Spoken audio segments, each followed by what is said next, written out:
फर्ज कीजिए मैं एक इक्विलैटरल ट्राइंगल बनाता हूं जिसकी तीनों साइड्स 14 हैं और इसके अंदर मैं एक और ऐसा ही मुसल्लस बनाता हूं जिसके तमाम अजला 4 हैं। मैं चाहता हूं कि इन दोनों के दरमियानी इलाके का रकबा निकालूं, जो कि जाहिर है बड़े रकबे में से छोटा रकबा निकाल कर मिलेगा। तो ये 14 साइड का इक्विलैटरल ट्राइंगल और ये 4 साइड का इक्विलैटरल ट्राइंगल, इसको ज़रा साइड पे रख देते हैं। पिछली वीडियो में हमने देखा था कि इक्विलैटरल ट्राइंगल का एरिया यानी रकबा एक फॉर्मूले के जरिए निकाला जा सकता है, जो कि होता है √3/4s स्क्वायर्ड। तो अब ये रंगीन रकबा अगर हमें निकालना है तो बड़ा एस और छोटा एस, बस ये हमें यहाँ पर डालने, कुछ ज़्यादा मुश्किल बात नहीं है।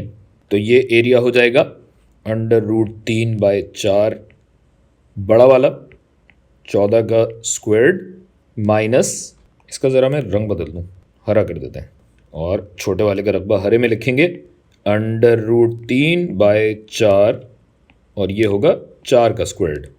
तो ये तो वैसे ही स्क्वायर को काट देगा, हमारे पास एरिया बचेगा √3/4, 14 का स्क्वायर होता है 196। अच्छा बल्कि मैं ये करता हूँ, उसको अभी काटता नहीं हूँ। क्यों नहीं काटता?